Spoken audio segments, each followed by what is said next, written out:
Hi, I'm Niamh Fitzgerald, and I'd like to welcome you to our session on how we can engage young people with biodiversity. It's been mentioned a lot today that our biodiversity is at risk and it is in much decline.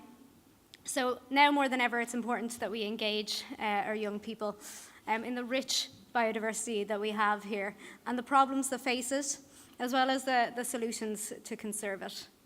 And often I find that youth get quite a bad rap. They're thought to be overly sensitive and have an inflated sense of entitlement. I haven't found this to be completely true, although I do think that there's many who feel strongly entitled to a better world, a healthier, cleaner environment in which our fellow species and our fellow wildlife can thrive.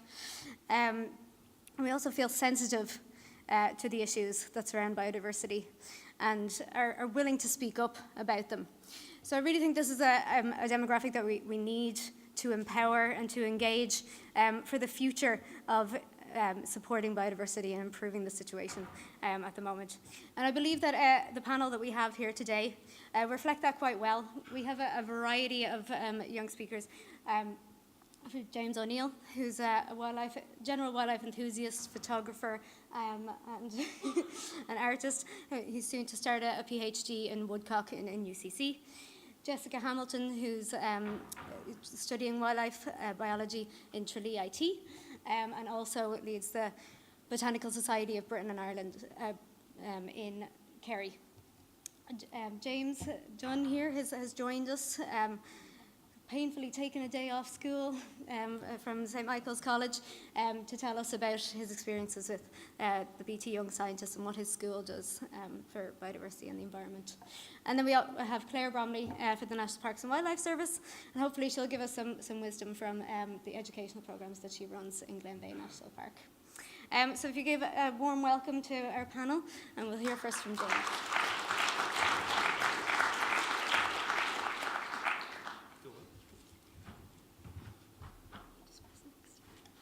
Super. Thank you very much. Well, I've been introduced today as a wildlife photographer and artist, and well, that's true, but sorry to disappoint, but it doesn't really feature in my talk today. Instead I'm going to sort of tell my story a little bit and sort of what has brought me to this stage in my life as far as my interest in nature and biodiversity is concerned. So I'm just going to flick to that picture now. You can stare at it. It's beautiful. From a very early age, I've always been very interested in wildlife. As far back as I can remember, there's no single moment that I could give you that was a pivotal moment. Before I can remember, my mum's telling me I was bringing woodlice into the house and putting ladybirds in matchboxes and all sorts of shenanigans. But fortunately, I had great encouragement from my family and tolerance for the sorts of things I brought into the house. I spent all day outside looking at wildlife, but when I wasn't outside, I had a fantastic library of old wildlife books that I would go through, I would pore through, I would just soak up the information, admire the illustrations, make lists of what I wanted to see. And that's really sort of kick-started it, I suppose, having books. I am a bit of a bookaholic, especially wildlife books. And the other thing was that I usually deferred a lot of questions to my father. Now, my father grew up on a little farm in the very deepest North Tyrone, and he would tell me stories about how corn cricks used to just run through his yard, how there were yellow hammers in every single hedge, there were curlew bubbling up in the hill, there were grouse nesting on the hill. Now, I know the area very well that my dad grew up in, and it's nothing like that anymore. So, as far as I'm concerned, that never really existed, that kind of thing. So I progressed through my teenage years.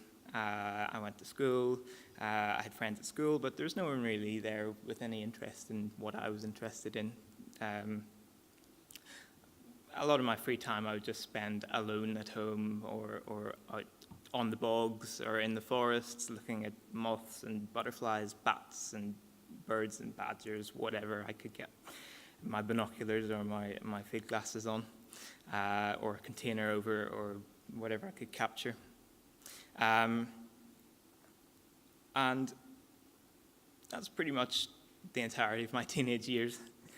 Most of my influences came from my books and also joining local societies who I generally took down the average age of about 50 years in it. But nevertheless, these societies were very influential and helped me greatly in learning my local environment around Northern Ireland, where I grew up in County Armagh. And then it got to the stage where I graduated school and I was moving on to university, and I enrolled in a zoology course at Queen's University Belfast. I thought, great, here's going to be a whole class of people who are all just like me, mad about nature. And I got there and I'm sorry to say I was disappointed. These people that I was in courses with had no clue of biodiversity outside of what they were being taught in lectures. And so this was a bit disappointing. So business as usual. A lot of my time spent alone out in the bog. So during my university years, I got a lovely summer job surveying butterflies in Romania. That's Romania. I'm sure you could tell that this was not taken in Ireland. There are too many flowers for that. And Romania is an incredible place. This part of Romania, central Transylvania, is really old-style traditional farming methods, and the hay is cut by scythe, and the hay is stacked on a horse and cart and taken down the main street and then put in the barns. There's no pesticides or fertilizers applied. It's all totally organic. The people are as happy as you can find anyone, really. I've never met more friendly and happy people living in perfect harmony with their environment. And I should say that this is a man-made environment as well, but it is a man-made environment that works for wildlife. The hillsides were cloaked in fabulous native forest that held healthy populations of brown bears, red deer, wolves, lynx. So it just goes to show that it can be done. And so at the end of every expedition in Romania, I would come home to Ireland, and the feeling was always the same, and it was of disappointment, because I would come home and there would be no clouds of butterflies. There were no bears that could just come out of the bushes at any moment. There was no cacophony of crickets in the fields. It was just sort of a green ecological desert when I got home. And I realized that when I was in Romania, I was in the land that my father had described to me from the 1950s and 60s in North Tyrone, where the corncrakes were calling from every meadow. And that really drove home to me of how much we'd actually lost. And my generation has grown up in this very much sort of sterile Ireland. And so thinking about it, I'm really not surprised anymore that most of my generation has not got a handle on biodiversity anymore. And, it's all very easy to sort of bash farmers for that, but that's just not fair, because, well, I was at the Meet the Farmers talk earlier, and it was a real eye-opener. What really resonated with me from that talk was how it was so important to get the farmers' children interested and educated. And I think that if we're going to address the biodiversity problems in Ireland, not only the farmers do we need to work with and engage with, but also their children, their families, and all the people who live and work in the countryside. Yes, I think that's me. Thank you very much.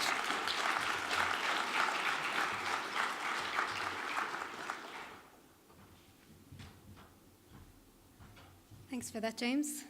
Now we'll hear from Jessica, the BSBI.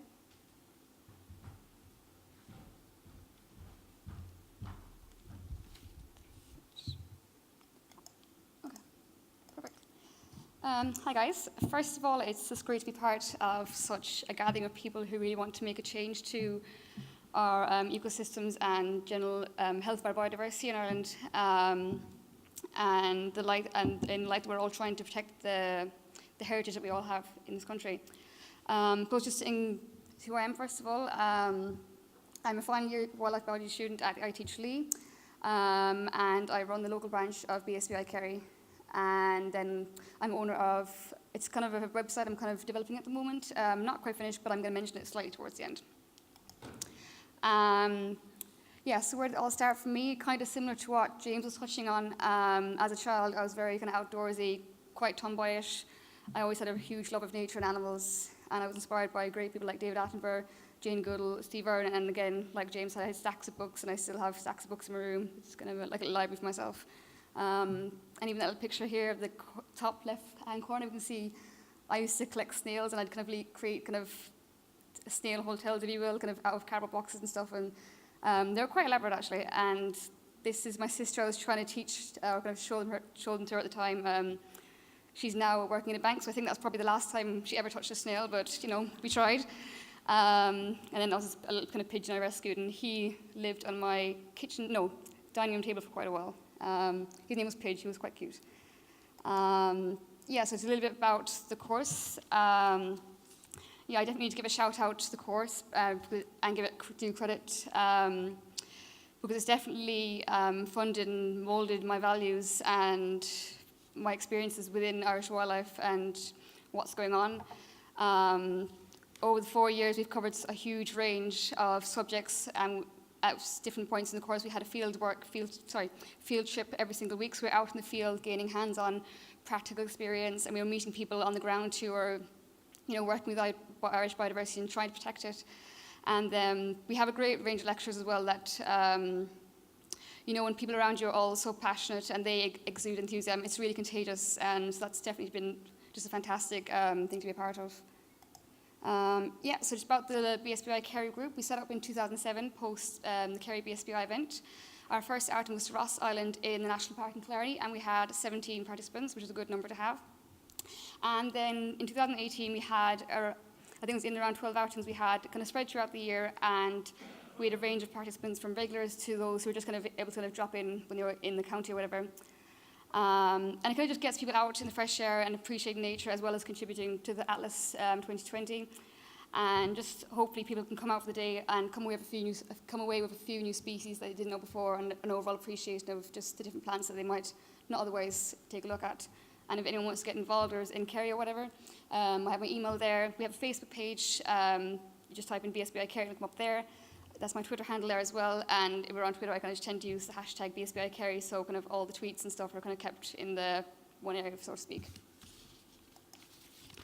I suppose back to the topic on hand now. I did a small Facebook poll kind of asking people their opinions. And I kind of use Facebook because a lot of my friends on Facebook would either be kind of working in the area of ecology, or they'd be past graduates or whatever. And then there's also a lot of people that have no connection to this field, which I thought was important as well, because these are kind of the people that we need to help engage in the next generation that need to kind of be aware of what's going on, kind of to get their feedback to see what they kind of think of the whole situation. So I kind of gave 2 or 3 options.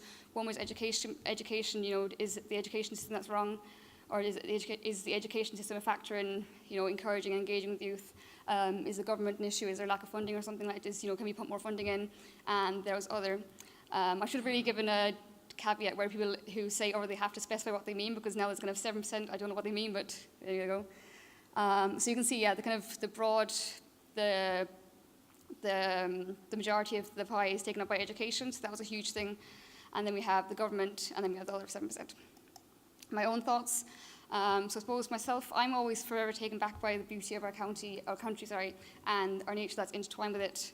However, this green image that we have that's kind of presented is really splattered with quite some strong undertones of darkness that people aren't really aware of because it's overshadowed by this green, fantastic image. We all have a burning love for our roaring coastlines and our breathtaking landscapes, but we need to kind of take off the shades and put on a zoom lens, and we need to promote awareness of the integral pieces that make up our landscape and that kind of contribute to it as a whole. These are things like our wildflowers, our insects, our trees, down to the small scale of mosses, habitats, so on. And we need to educate people on a small scale and large scale and the threats they face. These are the components of what makes Ireland special. It's our heritage and needs to be valued by the people as well as the people who lead this country and represent us. It needs to be promoted to young people as well as old people, and more importantly, it needs to be protected. And if people are not aware of what we have, one day we're going to lose it, and soon we're going to just be left with anecdotal stories of, and then just photographs of what was once there. And obviously we don't want that. Back to engaging youth here. So Irish biodiversity, in my opinion, it needs to be ingrained into the education system. Like even when I was in secondary school and primary school, we had the odd day to the zoo and stuff, and that's fine, but we're looking at exotic animals, we need to kind of learn about our Irish wildlife and what's right in front of us rather than kind of all the stuff abroad is fine, but we need to know what's on our doorsteps and stuff. And we need children and adults alike to reconnect with nature and not see it as like a luxury or like a luxury field trip or a field day out here and there, because nature is anything but a luxury, and as others have said before, it's an integral part of and a fundamental requirement to our existence. And I think as with the youth, they're so kind of engaged with technology and smart devices, apps, etc. We can really kind of use that to kind of help engage. And there are a variety of apps nowadays going that kind of help that people I don't think are aware of that. And the two just quotes I have here are kind of just quotes I got from feedback from the polls. We need to become a culture that cares about biodiversity. And yes, if we kind of specifically engage with the youth, that's really going to only go so far. Like if, we have to kind of engage the parents, we have to engage the communities, it's a whole piece. So yeah, a multi kind of faceted approach I think is definitely required. It's not specifically just education, not specifically this. We have to kind of work together, and we have to encourage and nurture a love of our heritage and our natural world again. I'm just repeating myself here a little bit. Education of adults and children, it plays a huge role. And if people are not aware of what's going around them, they're definitely not going to want to protect them.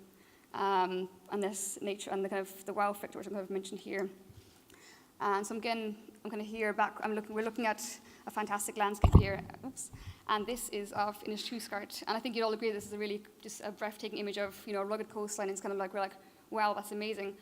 But we need to kind of really zoom in and kind of help other people kind of find, they need to kind of take a closer look at all the integral parts of these landscapes and ecosystems, and help people find, they look at a flower and they're like, wow, the kind of, I suppose a lot of you would also kind of relate to that kind of wow, when we see a butterfly or a new species the first time, we're kind of like, wow.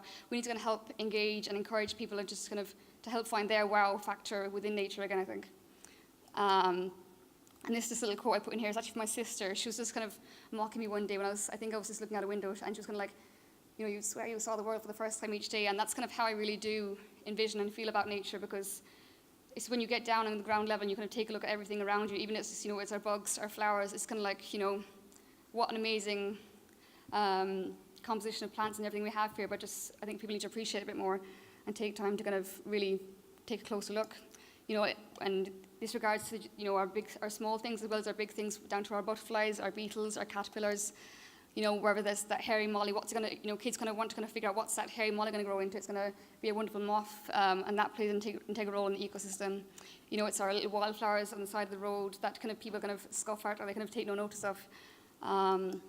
Or people go for walks on our bogs, but they don't take a proper look at all the fantastic wildflowers that are kind of around the place. Or the fact that we have lots of insectivorous plants, because people don't realize that.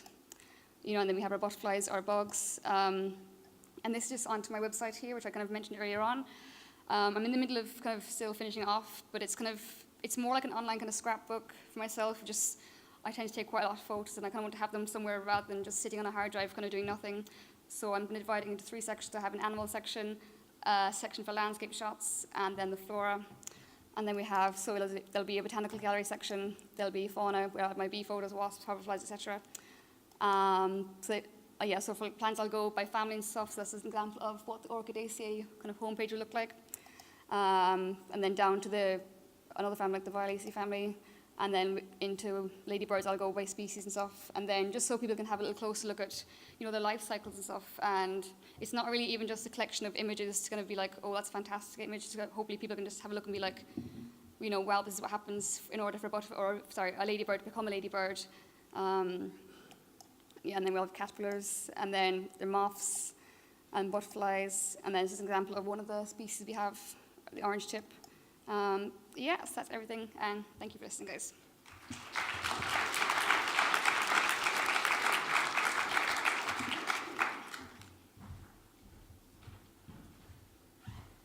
Thanks, Jessica. That was really interesting. Lovely to see the life cycles in action. And I agree that education is important, and timely to invite James to tell us a bit about his experience.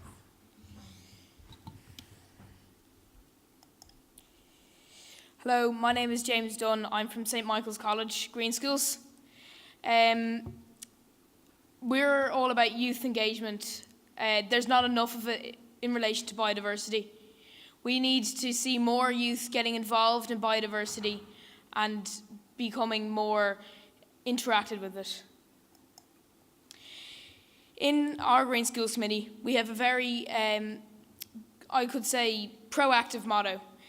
It's all about don't just care, you need to show you care and get up and just get involved, and here are some of the things that we do.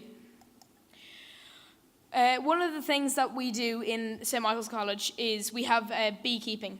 This is run in conjunction with our Green Schools programme.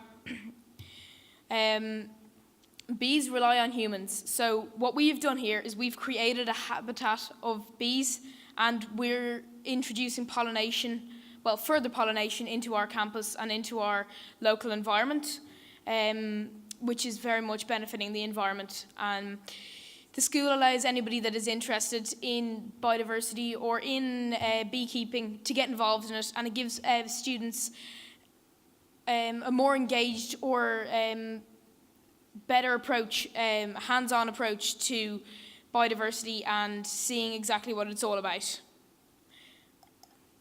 Another thing that we did as part of our project is we did a map of the biodiversity in our school, as can be seen on screen.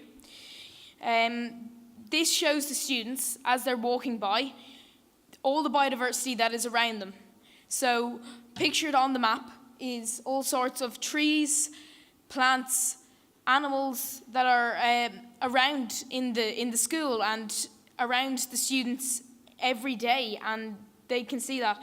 You'd be actually surprised the amount of students that stopped and looked at this. You wouldn't think that it's very obvious that people are stopping and looking at it, and this is engaging them. Just something as simple as a map with some information on it has shown youths that they should care and has made them more aware as to biodiversity.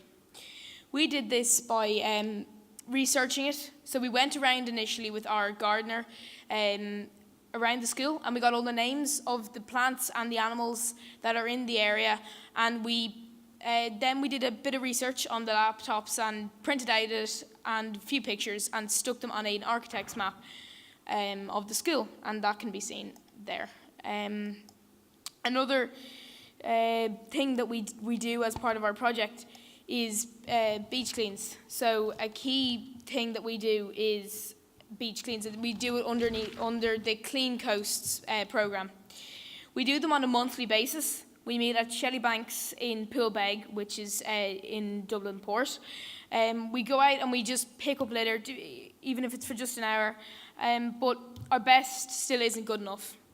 There is a big problem facing the future with marine litter, and it's a very disgraceful fact that by 2050, if the current course continues, there will be more plastic in the ocean than there will be fish. As I said, the main problem is plastic. Plastic, plastic, plastic. I cannot stress enough how detrimental this is to our environment and how much of this it is affecting our biodiversity. We need to put a stop to this. I studied for my junior cert science about marine life and how it's harmed by this. A lot of Fulmar seabirds that were found dead in the North Sea had plastic in their stomach, and they died as a result. Another problem is recycling. A lot of people aren't putting the correct items into the recycling bin, and this contaminates the whole batch. So if you think when your bin truck comes around to you on the weekly basis, and one of your neighbours has put, let's say, a water bottle that has water in it, or a carton of milk that still has bits of milk in it, that contaminates the whole truck, not just that piece of litter. Youth in particular are suffering from a lack of education, as was said by the speakers earlier. We need to make sure that youth have the access to education. It needs to be more curriculum-based. Green schools is good, but it's not good enough. Not everybody's getting involved in it. And again, the recycling facilities. Ireland exports most of its, in fact, all of its recycling. We don't actually recycle any of it ourselves. And in other countries, people are getting paid to bring back their plastic bottles. And that's a very good incentive for people to bring them back and for them to be recycled. But that's not happening in Ireland, and that needs to happen. One thing you can do is you can take a look at this very quickly, and you can put the right things in your green bin. You can make sure that as little as possible, or that you are making no effect on the fact that recycling is not working in Ireland at the moment. Another thing you can do is join a Clean Coast group. Whether you're in a coastal area, an inland area, or just in the city, there's always a cleanup group that's near you, and every piece of litter that you pick up is making a difference. One thing I'm going to ask you all in this room to do for me is to visit both of these websites. If you visit the Clean Coast one, you click on the facts, you will learn a lot about marine litter and how it's affecting our society and what it means for the future. And trust me, you won't be impressed. In My Waste, you learn how to manage your waste so that as little of it ends up in the sea and so it's managed properly and caring for our future. It is important that if you have children in the house, that you make sure that they are getting involved and you're introducing them to these facts. Times change. We need to change as well. That was quoted by Nelson Mandela. His words were very true. Things are changing, and they're constantly changing. We need to protect and we need to change in favour of biodiversity. Youth are the future. You can make the difference. This brings my presentation to an end. I do encourage anybody that wants to find out more information about our school or our projects that we've embarked on to please come and speak to me, whether it be outside or at the end, or submitting some questions through Slido. I thank you very much for your attention, and have a good evening. Thank you.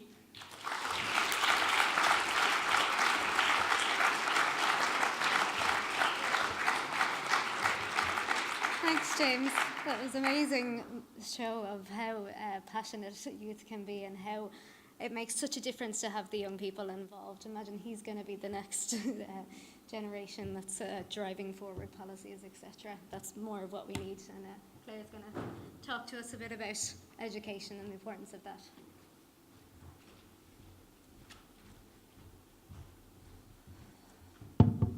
Now that'll be a hard act to follow. Well done. It's been an inspiration listening to all of you guys speak, and it does my heart good as somebody that goes out nearly 5 days a week and walks the length and breadth of a national park trying to encourage young people to fall in love with nature. It's just fantastic hearing you talk about your life and your work and your stories, so thank you for sharing them with us today. So my name is Clare Bromley. I'm the head guide in Glenveagh National Park. My job involves overseeing the education and learning services there, where we run a popular schools programme from our centre. This is a picture of it here. It's called the Bridge House. So every year we work with around 2,000 children and young people, from junior infants right up to leaving cert age, third level students, and many, sort of thousands of mainstream visitors to the National Park as well. So I say it's been fantastic listening to the stories of how you guys came to be so in love with nature. My own journey into the world of biodiversity and outdoor education began about 12 years ago when I joined the National Parks and Wildlife Service. I trained originally in youth and children's work, so my knowledge of the environment was limited. So needless to say, getting a job in a national park has been a steep learning curve. It's been both an adventure and a humbling privilege, having to grapple with just how to engage children and young people in the natural world at the same time as educating myself. 12 years of leading children's groups in the outdoors, several trips back to college, and becoming a parent myself has left me inspired and deeply challenged that this line of work is vital. So I'm here to tell you about our teacher training programme, which is called Learning Through the Landscape. It has grown very much organically and definitely in partnership with other organisations, but I believe is a really effective way to more strategically reach and teach children about biodiversity. So the story of the teacher training programme started about 5 years ago. We were reflecting on our services and programmes and just evaluating what we were doing, and it became clear that we could have a much greater impact through supporting teachers as opposed to just taking groups of children out ourselves. So we started to work in partnership with the County Education Centre, the local authority, inland fisheries and other partners to write the course. It was approved by the Department of Education and Skills and has been given the thumbs up every year since. This will be our 5th year. To date, we've worked with around 130 teachers and there is huge demand for the course. We get calls from teachers all over Donegal and indeed all over the country who would like to attend. The course runs in July and covers learning about the freshwater, the woodland and the bogland habitats and gets teachers outdoors, thinking scientifically, using geographical skills, ICT resources and really thinking about the value of learning outside the classroom with children. It involves 5 days of weaving our way around the National Park, exploring and investigating and getting creative, and includes visiting speakers. We've been lucky enough to have Ian and Elina along in recent years, which has always been a highlight. Thank you, Ian. And the feedback from teachers is that it works. Many of them say it's the best course that they've been on and that it has really changed their perception about their job and how they can work with children and young people. So why does it work? Well, there's a number of reasons, and I think firstly the setting inspires. Teachers are busy people, and time out to reflect on their practice in a beautiful place is a very special and memorable experience. Teacher training doesn't often include quality time spent in the outdoors, so for many, this is a first. Biodiversity gives us this setting, so we use the backdrop of the National Park to introduce the benefits that we get from nature and the services that it provides. The course also gets personal. It asks the teachers to reflect on their own childhood, where they grew up, where they went to school, and how much time they spent in the outdoors compared to the children that they teach now. It's always a very thought-provoking exercise. I would encourage you to take 5 minutes at some point in the next few days and do it yourself. The course is very much hands-on. It's active, it's fun, it includes wading into the rivers, getting down and dirty in the bog, using lots of different equipment, and lots of fun team challenges. And we sometimes have lots of laughs and lots of serious competition. This is a photograph of a group of teachers who were learning about the value of native Irish woodlands, and then they had to think about how to connect that with the maths curriculum. So they had to sort of go out and survey a patch of woodland and then think about how they would present that data in the form of a graph, but only using natural materials that they'd foraged from the woods. We deliberately use a toolbox approach. So we showcase a variety of activities and ideas that they can use themselves if they're doing an outdoor lesson. Something else that we do that really works is we create nature journals with them. So we give them space throughout the week to reflect, to write and to draw and to capture their learning, but they have to make a journal from natural materials, which is always lots of fun, and it shows them something that they can do with children and young people themselves. The course is linked to the curriculum and ICT. It has to be in order to get the accreditation. We cover science, technology, the art and maths, but it's much, much wider. We look at geography, we look at civic and social issues and digital skills. We look at how biodiversity is mapped both here in Ireland and around the world, and then we show them how to get involved in citizen science projects back at school and in their own communities. And the course works because it's very much a two-way deal. We share our knowledge and skills with the teachers, and then in turn we gain valuable insight from them, which really informs our work and helps us to develop it for the future. So what evidence is there for success? What are the impacts of this teacher's course? Well, we see increased visits into the national park by teachers themselves. They appear to have more confidence to deliver their own outdoor visit. That fear factor around teaching about biodiversity and nature appears to be reduced. And that's great, because that's one of the goals of the course, is to see teachers empowered to do more of this kind of work themselves. There does appear to be greater interest in nature and biodiversity. Generally, there are more projects being done by schools around this theme, and we know this by the number of calls and inquiries we get into the national park, and indeed invitations to go out into the communities to see these projects for ourselves. This then leads to the growth and the uptake of other biodiversity-related programmes, such as the Green Schools programme James was telling us about, the Something Fishy programme run by Inland Fisheries, and the others that are out there. During the week at the course, we give teachers time to network, to share ideas, to talk to one another, so they leave at the end of the week feeling much more inspired and encouraged, and more likely to then get involved in some of those programmes. And demand has led to new supply. There are now a number of courses run in Donegal by other professionals, which is fantastic. Teachers can choose to go to a number of courses over a couple of different years and really build that knowledge and skills around biodiversity. A good friend and past colleague of mine, Angus Kennedy, runs a company called Nature Northwest.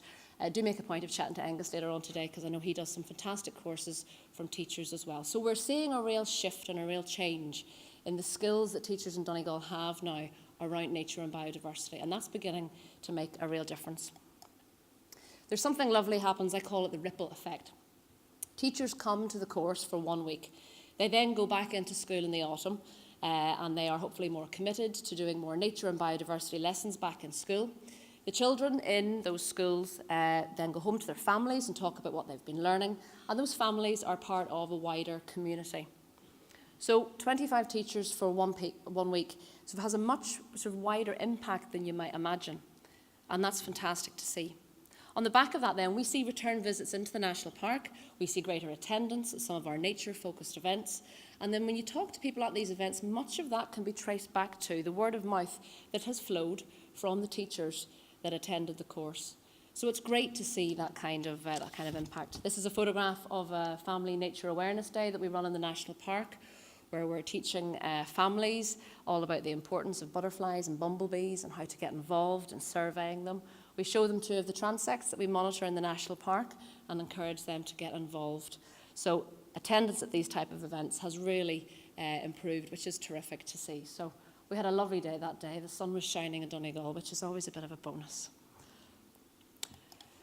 So there's so much more that I could tell you about the course, and I will be around at the end, obviously, for questions, but time is nearly gone. So just in closing, I think teachers really are a significant route to reaching children and young people, to try and make biodiversity an everyday part of a child's life.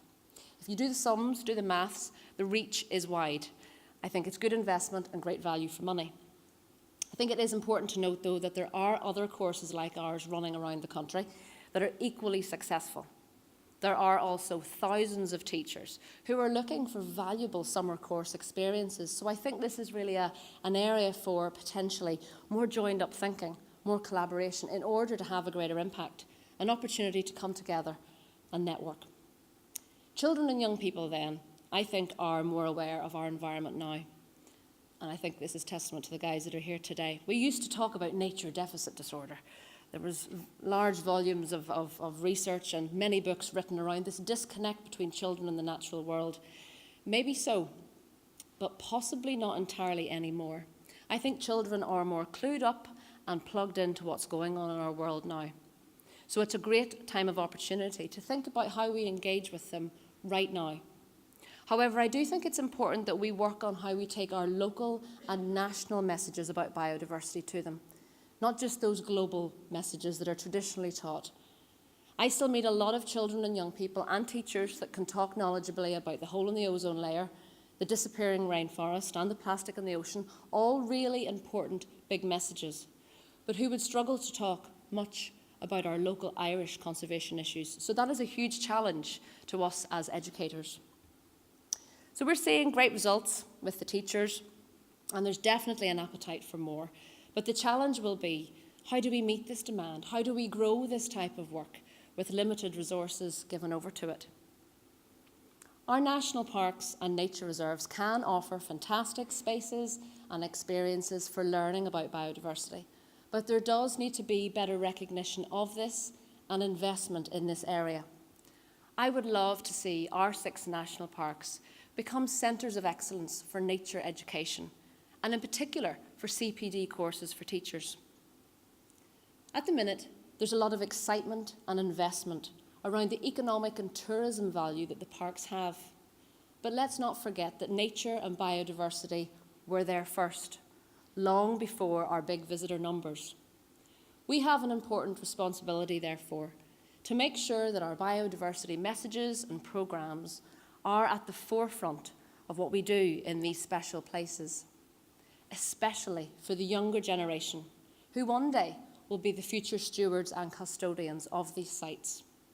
And I think our teacher training programme is helping to achieve that. So thank you for listening, and I'll hand you back to Niamh.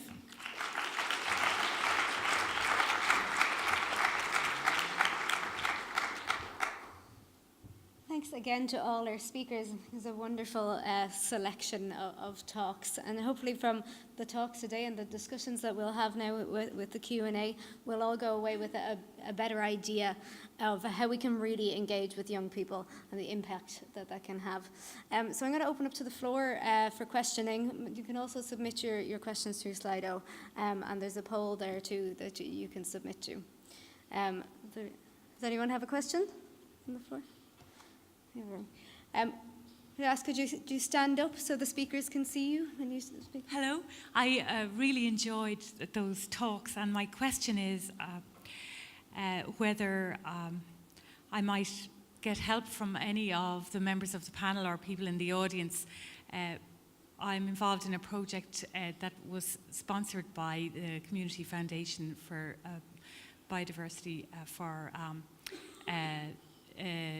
this year, and we're planting 1 million trees with Ireland's 1 million school children. So we're only at about coming up to the 10,000 trees mark now on public land. So if anyone in the room has any suggestions as to how we can reach the million in 5 years, I'd be very grateful to hear from them at easytreesy.com. So we're just limited by our access to public land, and when I hear 6 national parks, I'm thinking I must track you down, Clare, over coffee. Thank you. Thank you very much. So we go to a Slido question. How do you make interest in biodiversity mainstream and not just the preserve of young people interested in biodiversity? Claire, do you want to take this one? Yeah, okay, that's a really good question. I think you can't beat getting out into nature, and it never ceases to amaze me. You can sometimes take out children of all ages, of all backgrounds, and there's not many of them will fail to be wowed by something in the natural world. I was out recently with a group of children at one of our nature reserves in the county, and they were from quite an urban area. And within a few minutes of meeting them, I could tell that it was going to be a bit of a tricky day. The interest level was fairly low. The attention was kind of off somewhere else. But we had a phenomenal experience. There were some otters swimming in the lake, first for me, which was wonderful. But it was just incredible, the impact that had on those group of children. So I think it's a really good question. I think it can be hard to sort of inspire kids that you think aren't interested in nature. But I think sometimes you just need to let nature do the talking. I think you need to remember that the natural world is incredible. It is mind-blowing.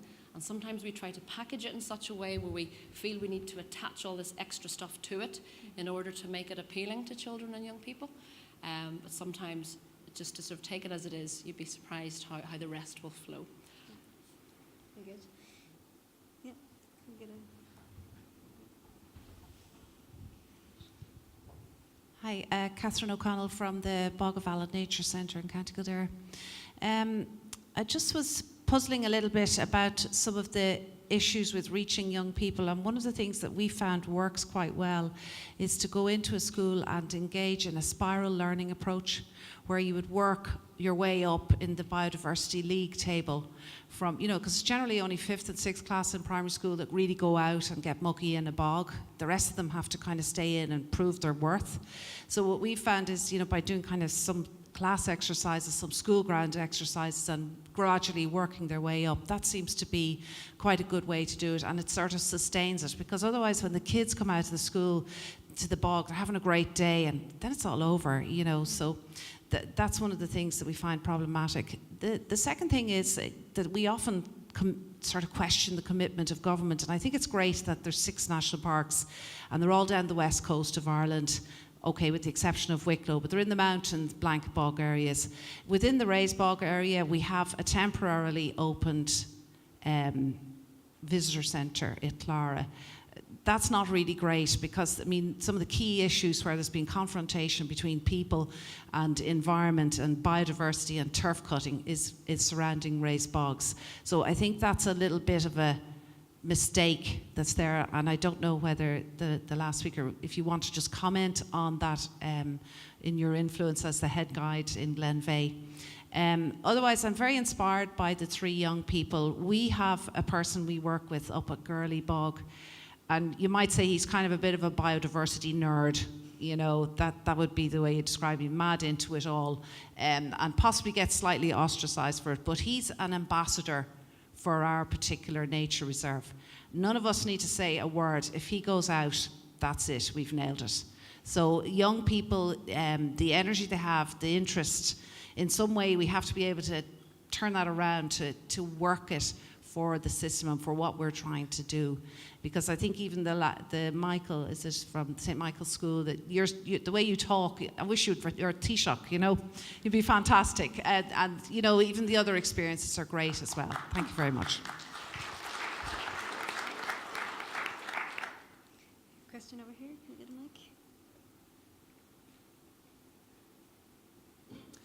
Thank you very much for your contributions. I think you're all very inspiring, and I think one of the Porrick is my name from the Irish Wildlife Trust.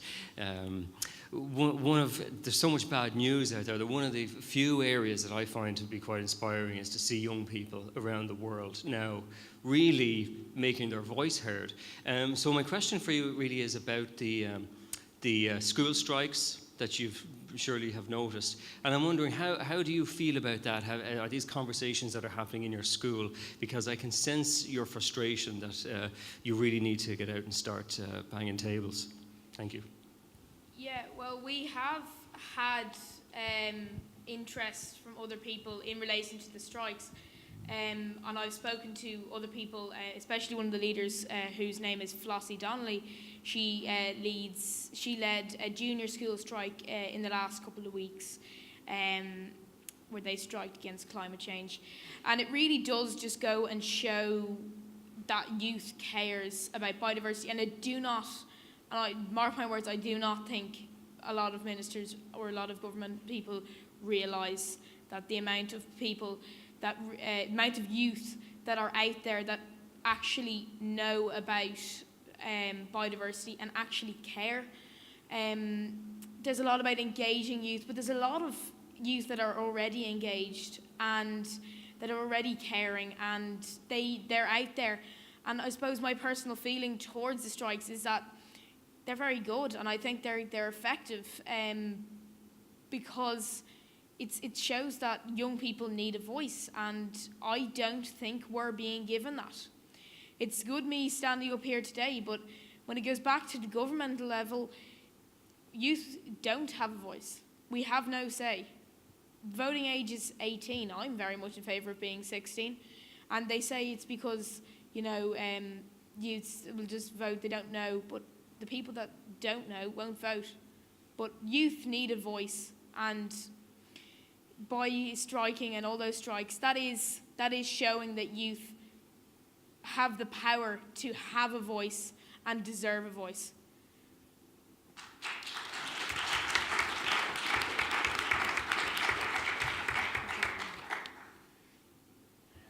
I'm Shane Bryan, and yeah, no fixed organisation anyway. But after listening to what you said, it kind of answered my question on eco-anxiety. So with the news headlines of insect loss and marine plastic and all, it can affect the younger generation going on into preceding futures. So I'm wondering what kind of words of encouragement that you can pass on from yourselves onto this next generation.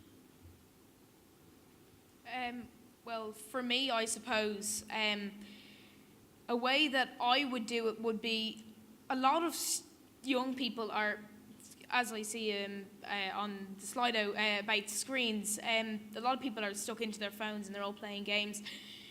I found that one of the people in my close school group didn't even know where somewhere was in Dublin, and it wasn't that far away from where we were, and they didn't know some sort of area, and it just goes to show that some people aren't aware at all about what's going on around them, and I do think that they need to be shown those headlines or pictures of it, of maybe marine litter or insects dying or something like that. I do think that they need to be shown that, but then they need to be told straight away afterwards that this can stop and you have the power to stop it. So if anybody else wants to add to that. Take Ella's question there. I do have the mic, so I might as well while I have it. I'll give it back to you then. Such a I'm funny- Ian and Ilona, and it's great to hear all of this conversation about education, because I'm so old. I'm not the oldest person here. I see other people with white hair and what have you. Teaching environmental education was not happening in schools at all until 1971. Biology came in as a Leaving Cert subject then, and then later on it came in as SESE for primary schools. So anyone that's over the age of 60 did no environmental education of any description in school. And only when we joined the EU in 1973, where we dragged kicking and screaming into having our educational standards up to European levels. I know, I was there, I devised some of these curricula that are all getting revised now umpteen times. So that we're now saying, you know, it's not enough and there's green flags and there's all of these things. Well, I'm telling you, 40 years ago there was nothing. And the state of the country reflects this. And now that we have it working, I see this as a great step forward. I see this biodiversity conference as a great step forward after all of the pushing the stone up the hill. Are we getting to the top of the hill? Is the stone actually going to go over the top and have an impact? I think it is. So thank you for having the conference today. A good positive message. We'll take Ella's question and then we'll go to the slide now. So much. I'll be really quick. Ella McSweeney, thank you so much for those presentations. Two quick questions. The first is related to what Porrick was asking, but how or is in any way the engagement being politicised? And when I think of young people, I don't just think of under 18s, but also, I mean, maybe it's more a question for James and Jessica. Is there a sense that there is a political translation from this education? And the second quick question is, you know, we've seen in the past, and certainly in my lifetime, sort of anti-litter, anti-smoking drives by the government within young people, and they've been really effective. And I just wonder if something like a sort of Nature Matters or some equivalent would make any difference. So is the government having a strong strategy at primary and secondary level? Thank you. Jessica, do you want to I think it's making a bit of a difference in terms of, like, you know, you're talking about the anti-cigarettes and all that kind of stuff. But I think definitely, even in my generation, people are aware of this stuff, and they're kind of, I suppose, the littering stuff, and they're involved with the kind of the litter collections, and, you know, they're engaged in the whole problem of plastic pollution stuff, which is great. But I think still on the micro level, they're still not invested and are still not aware of our ecological system as a whole and what kind of really goes on around them. So I think it's helping, but there's still a lot of work to do, I think, in that area. James, would you like to add anything to it, or are you happy? Well, just a small note to add to it. I suppose, yeah, a campaign might work, but I don't really see any liaison between the government and the youth, and there's no kind of body or organisation that can provide that. So what I'd like to see is a youth body that has the power to go to and have an issue raised with the government. Because I've written letters to TDs and I've written letters to councillors, but it's a bit, for youths, they needed a way that they can have their problems heard, because it's not just adults that can see these problems. Thank you very much. And I'm just going to take one more question from the Slido, and that's the top ranked one here, or the second question. How can we make biodiversity cool enough to get young people off their screens? And if you could indulge me, I'd also like to expand that then to how we can use technology to engage students, because let's be honest, it's not going anywhere. Everybody has a phone in their hand, and it's not just youth, it's everybody. So realistically, going into the future, we need to be able to harness that as a tool to engage, as well as just getting people away from the screens. So, James, if you have any... I'd like to answer that in conjunction with that second question as well, how to actively engage. And I think the answer is passion. So, when I was working in Romania, I was taking school students out to survey butterflies. And I might seem pretty calm and collected while I'm sitting here. But when I'm in the field, I'm a blur. I'm darting about all over the place. I'm catching stuff. And, look at this, oh my goodness, look at this. And people are so switched on. People of all ages are switched on by this passion. And that's how to make it cool. When you just wow people so much with it, that they're almost...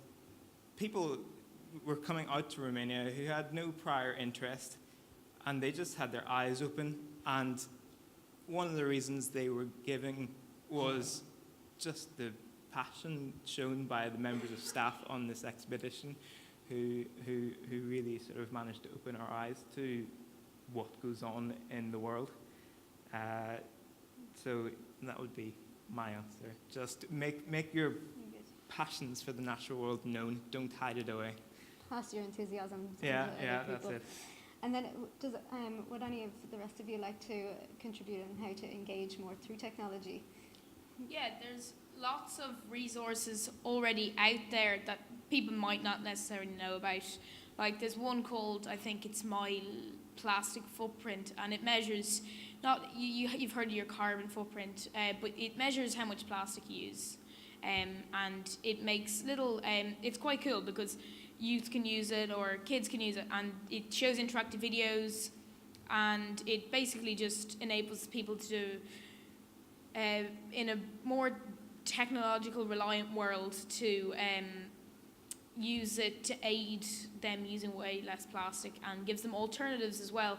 Like rather than using a plastic bottle, some people mightn't, it gives them links to online sites where they can buy a reusable bottle as well. So it's not just telling them to do stuff.